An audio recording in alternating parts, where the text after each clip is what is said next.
गांव की सास के शहरी अंदाज। निधि को विकास से प्यार तो था, पर वो शादी करके उसके साथ गांव में नहीं बसना चाहती थी।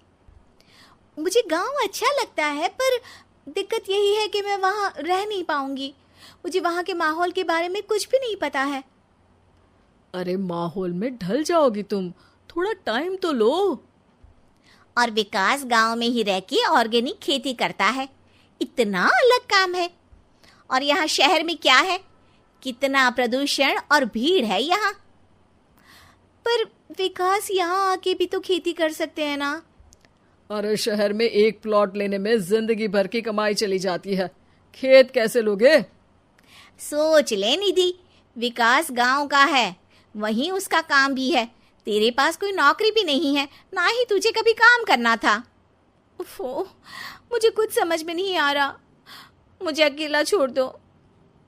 उसी दिन निधि विकास से मिलती है। यार, मेरे सारे दोस्त यही हैं। अरे दोस्त तो गांव में भी बन सकते हैं ना निधि। गांव के लोगों से कैसे दोस्ती कर पाऊंगी? मैं भी तो गांव का हूँ, मुझसे प्यार हो सकता है तो वहां के लोगों से दोस्ती भी हो ही सकती है ना। अरे यार, कंफ्यूजन है बहुत। सोच लो निधि, शादी के मंडप पे छोड़ के मत जाना, वरना दोनों के परिवार की नाक कट जाएगी। अभी बोल दो, पत्रिका नहीं छपाते हैं। निधि के पास तो कोई चारा नहीं बचा। वो विकास से इतना प्यार करती है कि उसे छोड़ भी नहीं सकती। वो विकास के लिए गांव में शादी करके बसने को तैयार हो जाती है। जल्द ही दोनों की शादी हो जाती है। आई होप तुमको गांव में अच्छा लगेगा। मुझे पता है गांव में और शहर में अंतर क्या है, वहाँ के लोगों की सोच में अंतर है। मुझे पता है कि कैसा लगेगा मुझे। तुम ये बिना देखे किसी चीज के बारे में कुछ भी सोचने की आदत छोड़ दो ना। निधि ने उस वक्त तो कुछ भी नहीं कहा, पर वो सोचती है कि सबको इस बात का एहसास तो करवाना ही पड़ेगा कि वो सही है। उसके दिमाग में एक तरकीब आई। उसने सोचा कि गांव के लोगों के लिए वो ऐसा काम करेगी कि आगे से उसे कोई किसी काम का बोलेगा ही नहीं। शादी के एक दिन बाद निधि की सास ने फरमाइश की। निधि बेटा, अपने हाथ से कुछ खाने का बना दे। बिल्कुल सासू माँ, थोड़ा सा रुकिए, अभी बनाती हूँ।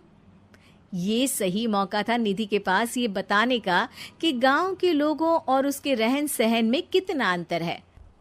रोटी सब्जी दलिया भाजी खाने वालों के लिए पिज्जा बना देती हूँ, तब इनको समझ में आएगा। न खा पाएंगी, न कभी कुछ बनाने की बात कहेंगे। थोड़ी देर में निधि सास के लिए पिज्जा बनाकर ले आती है। ये लीजिए माँ जी, आपके लिए मैंने ये बनाया है। इसे हम शहर में पिज्जा कहते हैं, है ना बेटा? है? आपको कैसे पता कि इसे पिज्जा कहते हैं? अरे पिज्जा को पिज्जा नहीं बोलेंगे तो क्या फ्रेंच फ्राइज कहेंगे? गांव की सास से ये सारी बातें सुन के बहू चौंक जाती है, लेकिन सास एक और ऐसी बात कहती है कि बहू जिसकी उम्मीद ही नहीं कर रही होती है। बहू, इस पिज्जा के ऊपर ओरेगानो मिला दे और थोड़ा चिली फ्लेक्स, मजा आ जाएगा। माँ जी, गांव में रह के भी आपको ये सब कैसे पता है? अरे यूट्यूब टीवी सब खबर रखते हैं हम भी। इंटरनेट है जहाँ, जानकारी है वहाँ। अरे वाह माँ जी। अरे अभी वहाँ मत बोल, अब जब मैं पिज्जा का फोटो लेके फेसबुक पर डालूंगी ना, तो वहाँ कमेंट में जाकर वहाँ बोलना, ठीक है? ठीक है माँ जी। अरे ठीक है माँ जी की जगह ओके मम्मी या ओके मम्मा बोल दिया करना। है? ठीक है, मतलब ओके मम्मा। निधि का तो सर ही घूम जाता है। इतना शहरी बर्ताव तो शहर में रहने वाली निधि की माँ का भी नहीं था। वो शाम को अपने पति से पूछती है, विकास, तुम्हारी मम्मी तो काफी कूल है यार। पिज्जा में क्या डालते हैं, फेसबुक पर क्या डालते हैं, सब कुछ पता है उन्हें तो।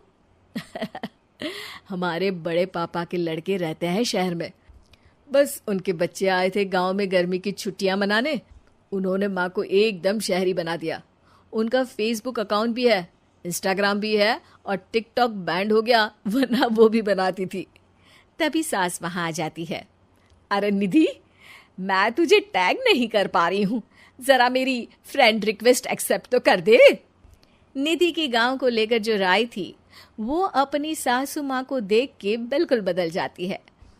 और अब निधि भी सोशल मीडिया पे अपनी सास के साथ लाइव आती है और कमेंट बाजी भी करती है, ताकि सबको पता चले कि गांव में रह के भी उसका जीवन शहर जैसा ही है और उसके आसपास के लोगों के अंदाज भी एकदम शहरी है। Thank you.